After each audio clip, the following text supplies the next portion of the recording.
بسم اللہ الرحمن الرحیم۔ یوسف بن تاشفین سلسلے کا 19واں حصہ شروع کرتے ہیں۔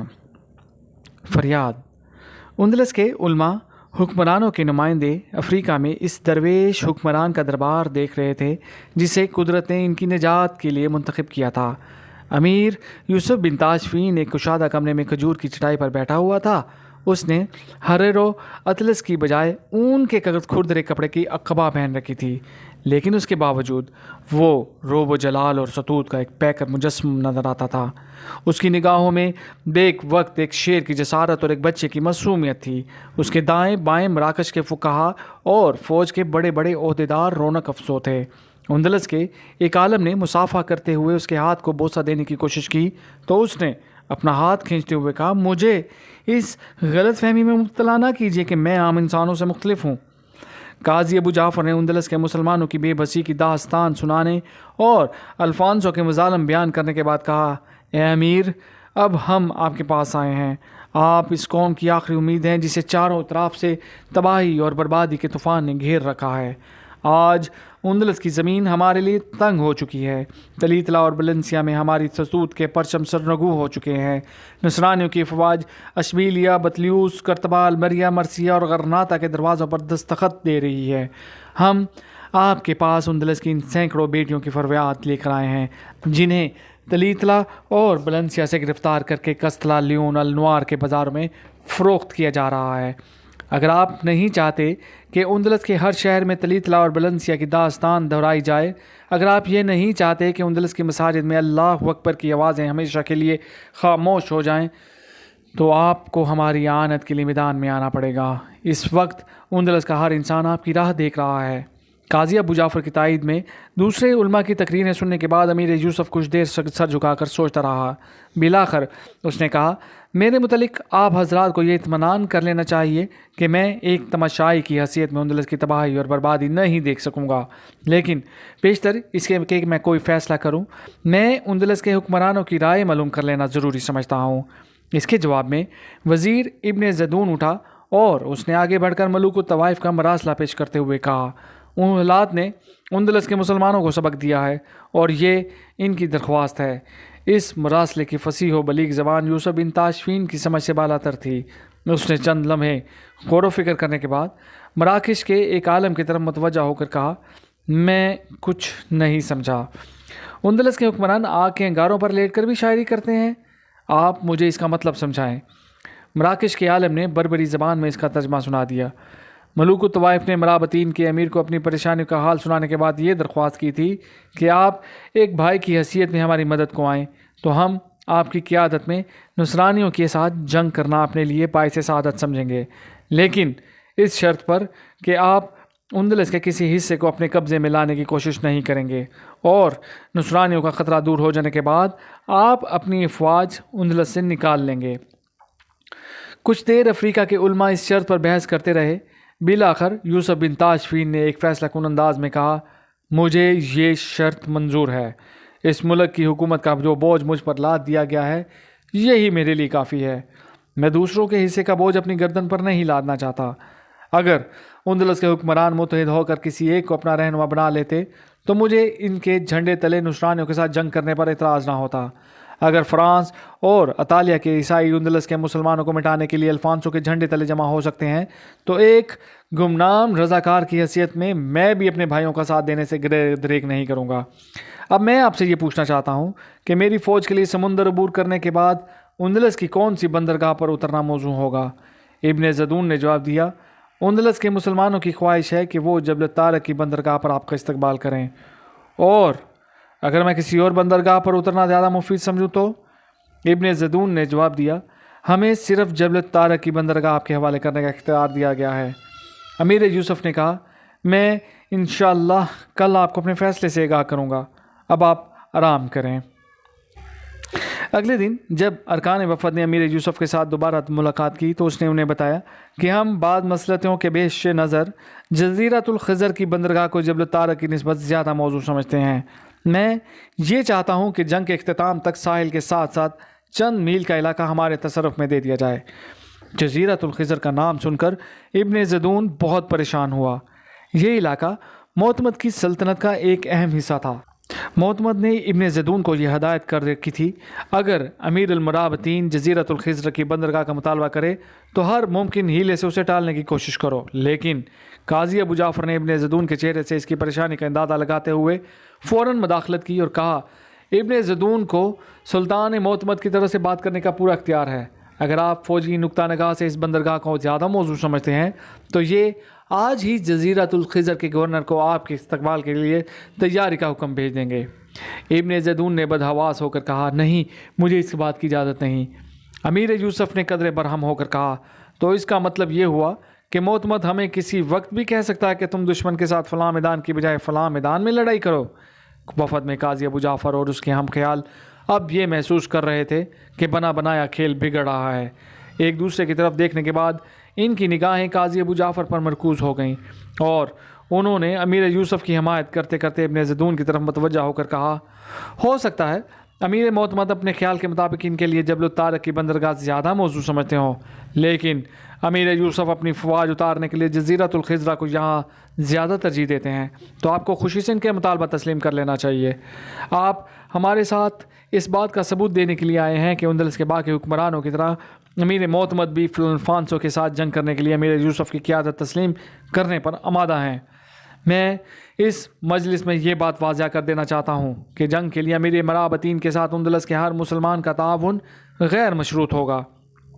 معتمد اچھی طرح جانتا ہے کہ اس کی گردن پر الفانسو کی تلوار لٹک رہی ہے۔ اگر اس کے سامنے نجات کا کوئی اور رستہ ہوتا تو وہ اہل افریقہ سے اعانت کی درخواست نہ کرتا، اور اب جب کہ وہ یہ درخواست کر چکا ہے تو اسے معلوم ہونا چاہیے کہ ہمارے یہ موسن وہاں شعر کہنے کے لیے نہیں، جنگ کرنے کے لیے جا رہے ہیں۔ معتمد کو ان کا یہ حق تسلیم کرنا پڑے گا۔ وہ نہ صرف جزیرۃ الخضر بلکہ اندلس کی ہر بندرگاہ، ہر شہر کو اپنے تصرف میں لا سکتے ہیں۔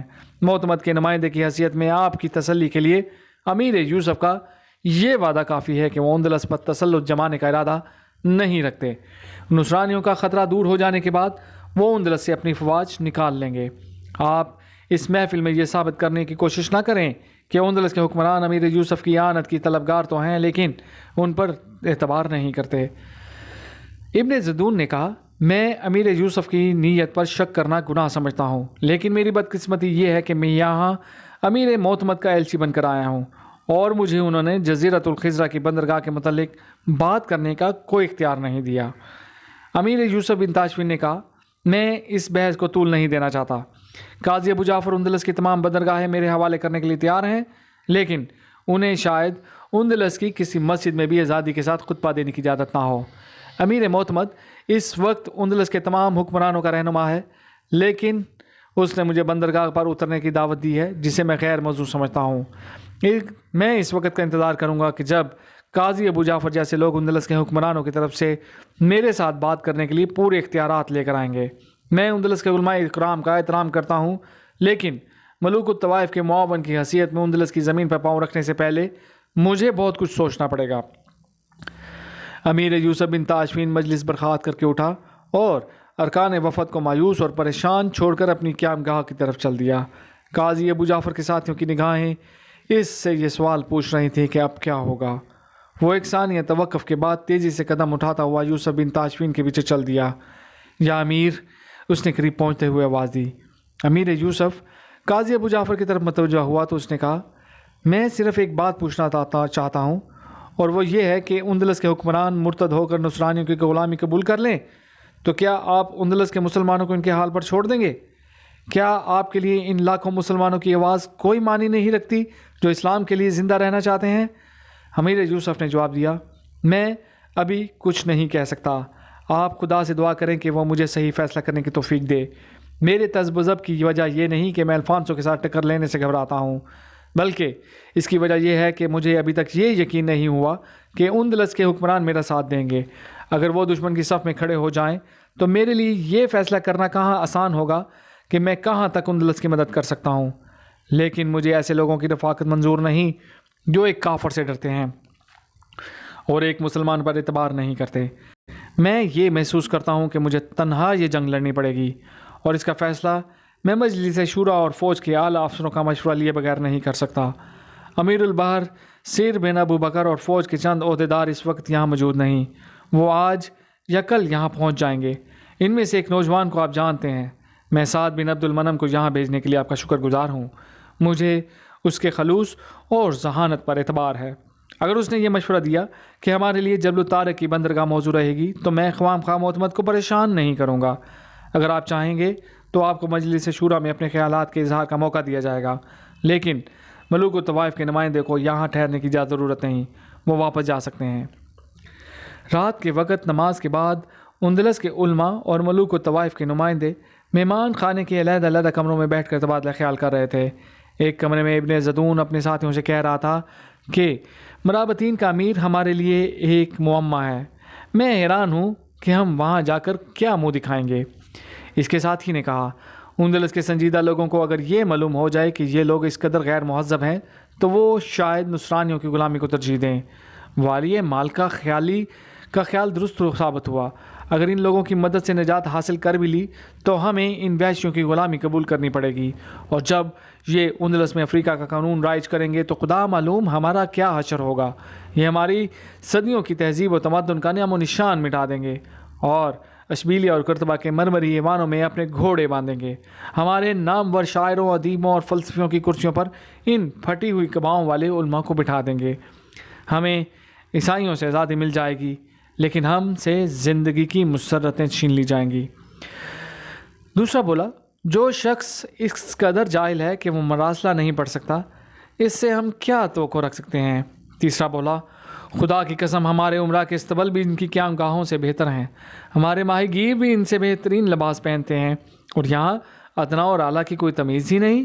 جو آتا ہے بے تکلفی سے اپنے امیر کے قریب بیٹھ جاتا ہے، کوئی دربان نہیں، کوئی پہرے دار نہیں۔ کل مسجد کے دروازے پر بھی ایک بوڑھیا اس کی قبا نوچ رہی تھی، پرسوں اسے چرواہوں نے گھیر رکھا تھا۔ ایسا شخص اگر اندلس پر قابض ہو گیا تو ہم سب کو ایک ہی لکڑی سے ہانکا جائے گا۔ عدل و انصاف کی کرسیوں پر قاضی ابو جعفر جیسے لوگ رونق قبضہ ہوں گے، اور ہم اور ہمارے عمرہ ان کے سامنے جرائم پیشہ لوگوں کے دوش بدوش کھڑے ہوں گے۔ ابن زدون خاموشی سے ان لوگوں کی نکتہ چینی سنتا رہا۔ بالآخر اس نے کہا، مجھے آپ سے اختلاف ہے۔ مراکش میں چند دن رہ کر جو کچھ میں اپنی آنکھوں سے دیکھ چکا ہوں، اس کے بعد یہ محسوس کرتا ہوں کہ اندلس کے علماء اور حکمرانوں نے امیر یوسف کو اپنا آخری سہارا سمجھنے میں غلطی نہیں کی۔ الفانسو کی تعداد افواج کو صرف ایسا مجاہد ہی شکست دے سکے گا جس کے نیام میں اسلام کی تلوار ہوگی، اور میں نے مرابطین کے امیر کے نیام میں اسلام کی تلوار دیکھی ہے۔ ہمیں اس کی ہر بات اس لیے عجیب معلوم ہوتی ہے کہ ہم اسلام سے بہت دور جا چکے ہیں۔ میں نے اپنی زندگی میں اس قدر سادہ اور اس قدر باروب شخص نہیں دیکھا۔ اس کے سینے میں صحرا کی وسعت اور سمندر کی گہرائی ہے۔ اگر میرے اختیار میں ہوتا تو میں جزیرۃ الخضرا کا مطالبہ رد کرنے کے بجائے یہ کہتا کہ میں مملکت اشبیلیہ کی تمام بندرگاہیں آپ کے حوالے کرتا ہوں۔ اگر میں سلطان معتمد کے وزیر کی بجائے اندلس کے عام مسلمان کی حیثیت سے بات کروں تو میں یہ کہوں گا کہ اندلس کو دائمی خطرے سے بچانے کی یہی صورت ہے کہ امیر مرابطین کی غیر مشروط اطاعت قبول کر لے۔ مہمان خانے کے دوسرے کمرے میں قاضی ابو جعفر اپنے ہم خیال ساتھیوں سے کہہ رہا تھا، ہم نے پھر ایک بار ملوک الطوائف کے ساتھ تعاون کرنے میں غلطی کی ہے۔ اگر ہم اپنی ذمہ داری پر یہاں آتے تو افریقہ کے علماء پر اثر ڈال سکتے تھے، لیکن ان میں سے کئی ایسے ہیں جنہیں یہ غلط فہمی ہو گئی ہے کہ ملوک الطوائف بالخصوص معتمد نے نیک نیتی سے امیر یوسف کو اندلس آنے کی دعوت دی ہی، اور ہم اندلس کے عوام کے ترجمان بن کر نہیں، ملوک الطوائف کے اعلیٰ کار بن کر یہاں آئے ہیں۔ وہ امیر یوسف یہ کہہ رہے ہیں کہ جس شخص نے اہل قرطبہ کا دوست بن کر انہیں دھوکہ دیا تھا، اس کی دوستی پر بھروسہ نہیں کرنا چاہیے۔ ممکن ہے ادھر افریقہ کی افواج اندلس کے ساحل پر پاؤں رکھیں اور ادھر معتمد اور دوسرے حکمران الفانسو کے ساتھ دوستی کا معاہدہ کر لیں۔ ابن ادھم نے کہا، ملوک الطوائف سے ہر برائی کی توقع رکھی جا سکتی ہے، لیکن اب کیا ہوگا؟ کیا ہم یہ سمجھ کر واپس چلے جائیں کہ اندلس کے مقدر میں تباہی کے سوا کچھ نہیں؟ قاضی ابو جعفر نے جواب دیا، میں مایوس نہیں ہوں، میں چند دن یہاں ہی رہوں گا۔ امیر یوسف افریقہ کے علماء، شیوخ اور اپنی فوج کے چیدہ افسروں کے اجتماع میں آخری فیصلہ کریں گے، اور مجھے یقین ہے کہ ان کا فیصلہ ہمارے حق میں ہوگا۔ اس کے بعد جزیرۃ الخضرا کے بارے میں معتمد کے احتجاج کی پرواہ نہیں کی جائے گی، لیکن ابھی آپ یہ بات کسی پر ظاہر نہ کریں۔ اگلے دن قاضی ابو جعفر کے سوا وفد کے باقی تمام ارکان نے واپسی کا اندلس کا رخ کیا۔ اپنے ساتھیوں کو رخصت کرنے کے بعد 5 دن بعد ایک رات قاضی ابو جعفر مہمان خانے میں سونے کی تیاری کر رہا تھا کہ کسی نے دروازے پر دستک دی۔ قاضی ابو جعفر نے کہا، کون ہے؟ آئیے۔ ایک نوجوان کمرے میں داخل ہوا۔ قاضی جعفر اسے دیکھتے ہی مسرت سے چلا اٹھا، سعد تم؟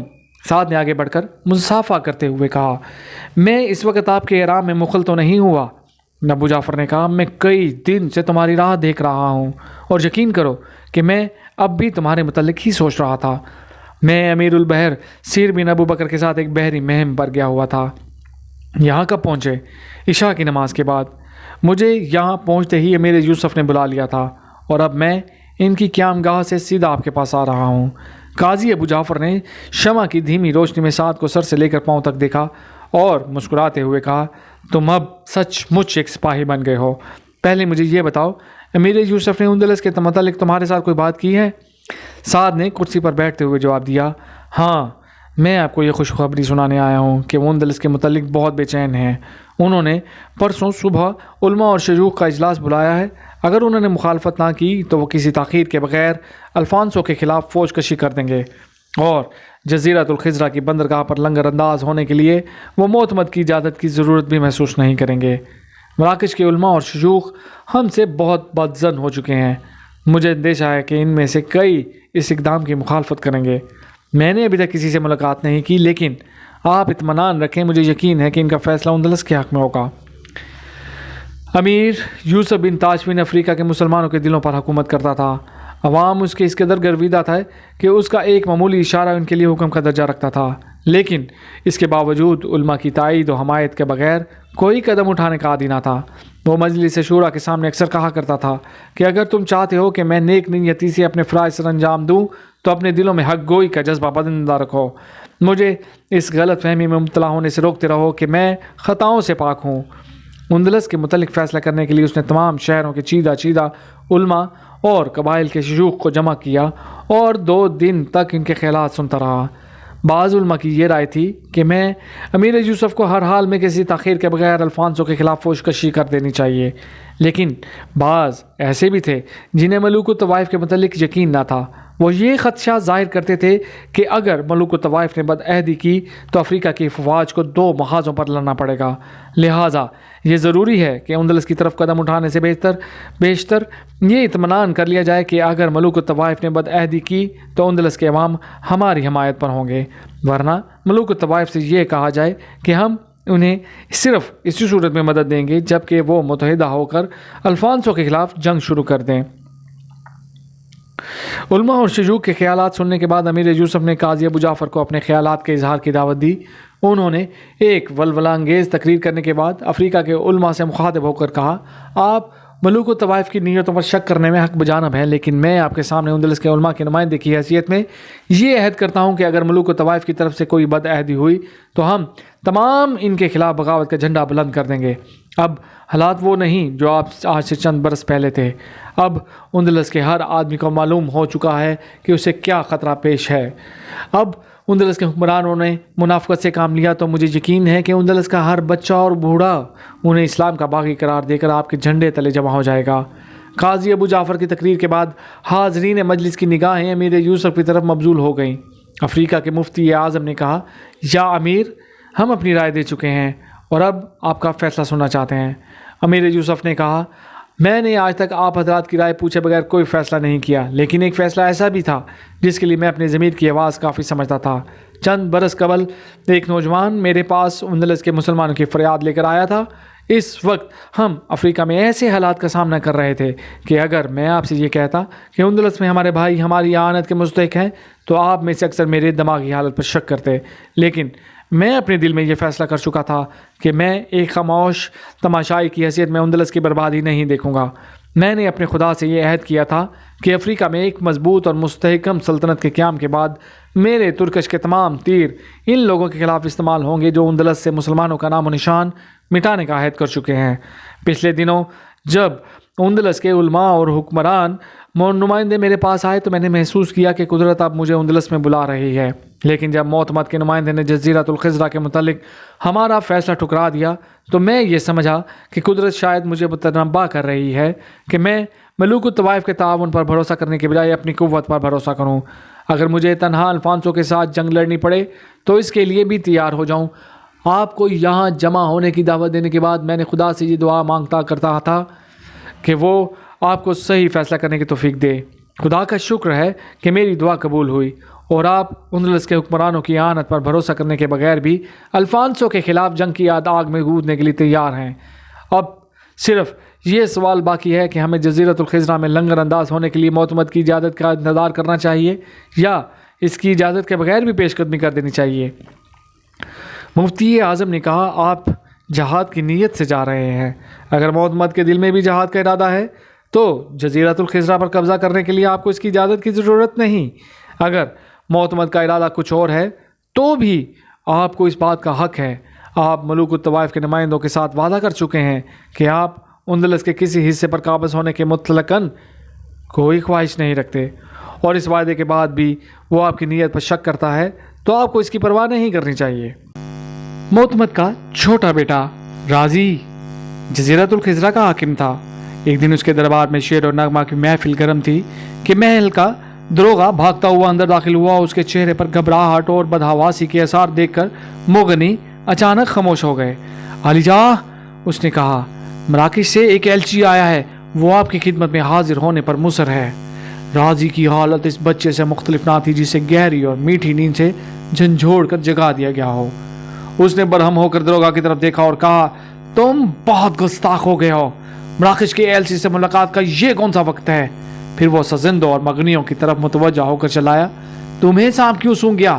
طاؤس اور رباب کی تانیں پھر بلند ہونے لگیں، لیکن دروغہ ذرا جرأت سے کام لیتے ہوئے آگے بڑھا اور مسند کے قریب پہنچ کر بولا، علی جا، وہ کوئی بہت سے اہم خبر لے کر آیا ہے اور اسی وقت آپ سے ملاقات کرنا چاہتا ہے۔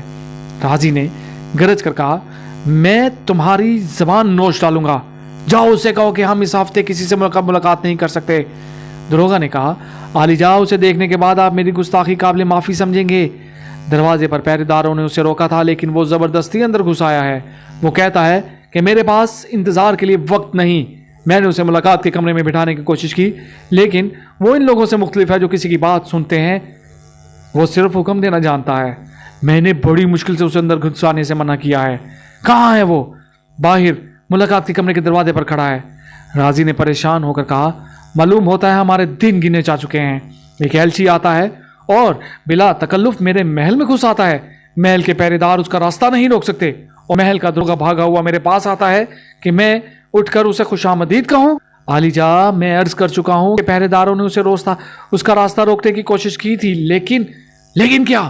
علی جا، آپ کے حکم کے بغیر ہم ایک ایلچی پر ہاتھ نہیں اٹھا سکتے۔ شاید آپ بھی یہ گوارا نہ کرتے کہ ہمارا کوئی آدمی مفت میں مارا جائے۔ وہ لڑنے کے لیے بھی تیار ہو گیا تھا، اور تم چاہتے ہو کہ میں ایسے آدمی سے ملاقات کروں؟ علی جا، اگر آپ حکم ہو تو ہم اسے گرفتار کر لیں، لیکن وہ مراکش سے آیا ہے۔ اگر اسے مرابطین کے امیر نے بھیجا ہے تو ہم اس کی گستاخی کا جواب نہیں دے سکتے۔ اگر وہ مرابطین کے امیر کی طرف سے آیا ہے تو اسے اشبیلیہ میں سلطان معظم کے پاس جانا چاہیے۔ میرے ساتھ اسے کیا کام ہو سکتا ہے؟ دروغہ کچھ کہنا چاہتا تھا کہ کمرے سے باہر اسے پہرے داروں کی لے دے سنائی دی۔ ایک آدمی بلند اور باروب آواز میں کہہ رہا تھا، میرا وقت تمہارے گورنر سے زیادہ قیمتی ہے۔ دروغہ کے اشارے سے گورنر کے چند محافظ نیزے تان کر دروازے کے سامنے کھڑے ہو گئے۔ ایک زیرہ پوش دروازے کے سامنے نمودار ہوا۔ چند مسلح پہرے داروں نے اس کے گرد گھیرا ڈال رکھا تھا۔ جو ہی اس نے اندر پاؤں رکھا، گورنر کے محافظوں نے نیزے آگے کر دیے۔ زیرہ پوش ایک ثانیے کے لیے خاموش رہا۔ اہل محفل لکھ سکتے کہ عالم میں اس کی طرف دیکھ رہے تھے۔ وہ بولا، اگر تم نیزوں اور تلواروں کے استعمال سے واقف ہوتے تو آج اندلس کی یہ حالت نہ ہوتی۔ شہزادے، اپنے پہرے داروں، مغنیوں اور خواجہ سناؤں کو تسلی دو کہ میں کسی برے ارادے سے نہیں آیا۔ پہرے دار مڑ کر راضی کی طرف دیکھنے لگے۔ وہ اپنے خشک ہونٹوں پر زبان پھیرتے ہوئے بولا، تمہیں میرے سپاہیوں کے تحمل سے غلط فہمی میں مبتلا نہیں ہونا چاہیے۔ اگر تم ایک ایلچی نہ ہوتے تو اس وقت میں تمہارے ساتھ ہم کلام ہونے کی بجائے تمہاری لاش دیکھتا۔ ایک ایلچی کی حیثیت میں تم اپنے آپ کو بدترین سزا کا مستحق ثابت کر چکے ہو۔ تم نے ایک ڈاکو کی طرح ہمارے محل میں داخل ہونے کی جرت کی ہے۔ سپاہیوں کے نیزے اب اس نوجوان کی زرہ کو چھو رہے تھے، لیکن اس کے چہرے پر خوف و ہراس کا شائبہ تک نہ تھا۔ اس نے کہا، میں جانتا ہوں کہ الفانسو کے ایلچی اس سے کہیں زیادہ بے تکلفی کے ساتھ آپ کے ایوانوں میں گھسایا کرتے ہیں۔ راضی نے کہا، تم کیا چاہتے ہو؟ میں آپ کو صرف یہ بتانے آیا ہوں کہ امیر یوسف بن تاشفین کی فوج ایک ہفتے کے اندر یہاں پہنچ جائے گی۔ اگر آپ جزیرۃ الخضرہ میں اندلس کے نجات دہندہ کا استقبال کرنے کے خلاف ہوں تو بہتر ہوگا کہ آپ یہ شہر خالی کر دیں۔ کچھ دیر حاضرین مجلس اور شہزادہ راضی پھٹی پھٹی نگاہوں سے نوارد کی طرف دیکھتے ہوئے رہے۔ بالآخر راضی کا ایک مصاحب بولا، امیر مرابطین کو جبل الطارق پر لنگر انداز ہونے کی دعوت دی تھی۔ میں حیران ہوں کہ انہیں جزیرۃ الخضرہ کیوں پسند ہے؟ نوارد نے جواب دیا، میں آپ کے بے معنی سوالات کا جواب دینے کے لیے نہیں آیا، میں آپ کو صرف ایک فیصلے سے آگاہ کرنے آیا ہوں۔ میں آپ کی پریشانی کی وجہ سمجھ سکتا ہوں، لیکن گانے بجانے کی مشاغل آپ اندلس کے ہر شہر میں جاری رکھ سکتے ہیں۔ راضی نے کہا، اگر امیر یوسف ایک دوست کی حیثیت سے آ رہے ہیں تو ہم جبل الطارق پر ان کا استقبال کریں گے، لیکن اگر وہ جزیرۃ الخضرہ پر قبضہ کرنا چاہتے ہیں تو ہم اس شہر کی ایک ایک اینٹ کے لیے لڑیں گے۔ نوارد نے مسکرا کر کہا، شہزادے، شطرنج کھیلنے اور جنگ کرنے میں بہت فرق ہے۔ امیر یوسف کے متعلق تمہیں غلط فہمی میں مبتلا نہیں ہونا چاہیے۔ جو مجاہد الفانسو کے ساتھ جنگ کرنے کی نیت سے آ رہا ہے وہ طاؤس اور رباب سے کھیلنے والے ہاتھوں میں تلوار دیکھ کر پریشان نہ ہوگا۔ جزیرۃ الخضرہ پر قبضہ کرنے کا سوال ہی پیدا نہیں ہوتا، وہ پہلے ہی ہمارے قبضے میں آ چکا ہے۔ آپ کا مطلب؟ راضی نے بدحواس ہو کر سوال کیا۔ میرا مطلب یہ ہے کہ اس وقت تک بندرگاہ پر ہمارا قبضہ ہو چکا ہوگا، غروب آفتاب سے قبل شہر بھی ہمارے قبضے میں ہوگا۔ میں چند آدمیوں کے ساتھ امیر یوسف کا راستہ صاف کرنے آیا ہوں۔ ان کی خواہش یہ تھی کہ یہاں کسی مسلمان کے جسم پر خراش تک نہ آئے۔ یہی وجہ تھی کہ میں اپنے آدمیوں کو بندرگاہ سے تھوڑی دور چھوڑ کر تنہا آپ کے پاس چلا آیا ہوں، تاکہ آپ کے سپاہی کوئی ایسی حرکت نہ کر بیٹھیں جس کے نتائج آپ کے لیے خطرناک ہوں۔ اب آپ تھوڑی دیر کے لیے باہر تشریف لائیں اور اپنے سپاہیوں کو پرامن رہنے کی تلقین کریں، آپ کی بھلائی اسی میں ہے۔ دروگا کے اشارے سے گورنر کے محافظ اور پہرے دار اپنے نیزے اور تلواریں نیچی کر چکے تھے۔ راضی انتہائی غم و غصے کی حالت میں نوارد کی طرف دیکھ رہا تھا۔ اچانک محل کے ایک گوشے سے آدمیوں کی چیخ و پکار سنائی دی۔ شہر کا ناظم پہرے داروں کو ادھر ادھر ہٹاتا ہوا اندر داخل ہوا اور اس نے ہانپتے ہوئے کہا، علی جا، غضب ہو گیا، چند مراکشی بندرگاہ پر قابض ہو گئے ہیں اور اہل شہر چوک در چوک ان کے استقبال کے لیے جا رہے ہیں۔ راضی نے کہا، اگر یہ لوگ آسمان سے نازل نہیں ہوئے تو میں یہ پوچھنا چاہتا ہوں کہ بندرگاہ کے محافظ کیا کر رہے تھے؟ ناظم نے جواب دیا، معلوم ہوتا ہے وہ رات کے پچھلے پہر یہاں سے چند میل دور کسی غیر آباد جگہ پر اترے ہیں۔ راضی نے ایلچی کی طرف متوجہ ہو کر کہا، یہ ہمارے خلاف ایک جارحانہ اقدام ہے۔ ایلچی نے قدم آگے بڑھا کر جواب دیا، جب کسی کے برے دن آتے ہیں تو اسے دوست اور دشمن کی پہچان نہیں رہتی۔ امیر یوسف اندلس کے ہر مسلمان کے لیے سلامتی کا پیغام لے کر آ رہا ہے۔ اس کا مقصد الفانسو کے خلاف جہاد کرنا ہے۔ اگر آپ لوگ اسلام کے دشمنوں کی صف میں شامل نہیں ہو چکے تو آپ کے خدشات بے جا ہیں۔ آپ کی تسلی کے لیے ان کا یہ وعدہ کافی ہے کہ وہ اسلام کے دشمنوں کو شکست دینے کے بعد اندلس سے اپنی فوج نکال لیں گے۔ آپ کو صرف یہ ثابت کرنا پڑے گا کہ آپ اسلام کے دشمن نہیں۔ فوج اور پولیس کے چند اور افسر کمرے میں جمع ہو چکے تھے۔ راضی نے ان کی حوصلہ شکن نگاہوں سے متاثر ہو کر کہا، امیر یوسف کب تک یہاں پہنچ جائیں گے؟ ایلچی نے جواب دیا، بعض مصلحتوں کی بنا پر میں ان کی آمد کا صحیح وقت نہیں بتا سکتا، تاہم آپ کے پاس اتنا وقت ہے کہ آپ اشبیلیہ سے ہدایات طلب کر سکیں۔ میرے پاس لمبی چوڑی باتوں کا لیے وقت نہیں، مجھے کل تک یہاں سے کئی کوس دور پہنچنا ہے۔ آپ کو میرا آخری مشورہ یہ ہے کہ شہر کے نظم و نسق کے معاملے میں ہمارے سپاہیوں کے ساتھ تعاون کریں۔ ایک فوجی نے کہا، ہماری طرف سے تعاون نہ کرنے کا سوال ہی پیدا نہیں ہوتا، ہم عملی طور پر ان کی قید میں ہیں۔ آپ سمجھدار آدمی معلوم ہوتے ہیں۔ ایلچی یہ کہہ کر مسکراتا ہوا باہر نکل گیا۔ حاضرین مجلس تھوڑی دیر کے لیے کرب و اضطراب کی حالت میں ایک دوسرے کی طرف دیکھتے رہے۔ بالآخر راضی نے ناظم شہر کی طرف متوجہ ہو کر سوال کیا، اب ہمیں کیا کرنا چاہیے؟ اب ہم کر ہی کیا سکتے ہیں؟ ناظم یہ کہہ کر باہر نکلا اور تیزی سے قدم اٹھاتا ہوا ایلچی کے پیچھے چل دیا۔ محل کے بیرونی دروازے کے قریب وہ ایلچی سے جا ملا اور بولا، آپ کا نام سعد ہے؟ ایلچی جواب دینے کی بجائے اس کی طرف دیکھ کر مسکرایا۔ ناظم نے پھر کہا، آپ وہی ہیں، میں نے معتمد کے دربار میں آپ کی تقریر سنی تھی، میں نے آپ کو دیکھتے ہی پہچان لیا تھا۔ آپ کا حافظہ بہت اچھا ہے۔ نہیں، یہ میرے حافظے کی خوبی نہیں، آپ اس دن میرے دل پر چند انمٹ نقوش چھوڑ گئے تھے۔ آپ کی جرت اور ہمت دیکھ کر میں نے یہ سمجھا تھا کہ آپ اندلس کے نجات دہندہ بن کر آئے ہیں، پھر آپ اچانک غائب ہو گئے تو میں اکثر اپنے دل میں یہ کہا کرتا تھا کہ آپ بھی شاید ان ٹوٹے ہوئے تاروں سے مختلف نہیں جو اندھیری راتوں میں اچانک نمودار ہوتے ہیں اور نور کی کرنیں بکھیرتے ہوئے روپوش ہو جاتے ہیں۔ اگر آپ اندلس کے لیے سلامتی کا پیغام لے کر آئے ہیں تو میں آپ کو خوش آمدید کہتا ہوں۔ یہ کہہ کر ناظم نے مسافے کے لیے ہاتھ بڑھا دیا۔ سعد نے اس کے ساتھ گرم جوشی سے مسافہ کرتے ہوئے کہا، میں چند دنوں کے لیے یہاں سے غیر حاضر رہوں گا۔ اس عرصے میں یہ چاہتا ہوں کوئی افسوسناک صورتحال پیدا نہ ہو۔ آپ مطمئن رہیں، ہم آپ کے ساتھیوں کو اپنی آنکھوں پر بٹھائیں گے۔ میں پوچھ سکتا ہوں آپ کہاں جا رہے ہیں؟ میں غرناطہ جا رہا ہوں۔ سعد ناظم کے ساتھ باتیں کرتا ہوا باہر نکلا تو سامنے سڑک پر مراکش کے سواروں کے پیچھے پیچھے شہر کے عوام کا ایک جلوس آ رہا تھا۔ لوگ مسرت کے نعرے بلند کر رہے تھے۔ محل کے پہرے داروں نے دروازہ بند کر دیا۔ ایک نوجوان بھاگتا ہوا ہجوم سے نکلا اور سیڑھیوں پر چڑھ کر چلایا، اسلام کے دشمنوں، مراکش کے مجاہدوں کے لیے محل کا دروازہ کھول دو، تمہارا یوم حساب آ چکا ہے۔ مراکش کے سوار سعد کو دیکھ کر رک گئے، لیکن شہر کے عوام کا ہجوم دروازے پر ٹوٹ پڑا۔ سعد ہجوم کو چیرتا ہوا تیزی کے ساتھ سیڑھیوں پر چڑھا اور ہاتھ بلند کرتے ہوئے بولا، مراکش کے سپاہیوں کی منزل مقصود یہ محل نہیں، یہ لوگ الفانسو کے قلعوں کے دروازے توڑنے کے لیے آئے ہیں۔ تم اطمینان رکھو، آج کے بعد ہم قوم کے مجرموں کو معاف نہیں کریں گے، لیکن یہ وقت ہنگامہ آرائی کا نہیں۔ امیر یوسف بن تاشفین یہ گوارہ نہیں کریں گے کہ ان کے سپاہیوں کی موجودگی میں شہر کے اندر کوئی بد نظمی ہو۔ میں آپ سے درخواست کرتا ہوں کہ آپ اپنے اپنے گھروں کو چلے جائیں، اور اپنے سپاہیوں کو بھی حکم دیتا ہوں کہ وہ بھی اپنے پڑاؤ کو واپس چلے جائیں۔ امیر یوسف کا نام سن کر لوگوں کا جوش و خروش ٹھنڈا پڑ گیا اور وہ ادھر ادھر کھسکنے لگے۔ سعد بن عبد المنم سیڑھیوں سے نیچے اترا، ایک سپاہی اس کے اشارے سے کود پڑا۔ سعد نے گھوڑے پر سوار ہو کر دستے کے سالار کو چند ہدایات دی، پھر گھوڑے کو ایک طرف موڑ کر ریڑھ لگا دی۔ شہر سے باہر نکل کر وہ غرناطہ کا رخ کر رہا تھا۔ اس سے تھوڑی دیر بعد ایک کبوتر سلطان معتمد کے نام جزیرت الخضرا کے گورنر شہزادہ راضی کا پیغام لے کر اشبیلیہ کا طرف پرواز کر رہا تھا۔ شام سے پہلے راضی کو معتمد کی طرف سے یہ پیغام آ چکا تھا کہ تم کوئی مزاحمت نہ کرو اور الخضرا کو چھوڑ کر رندہ چلے آؤ۔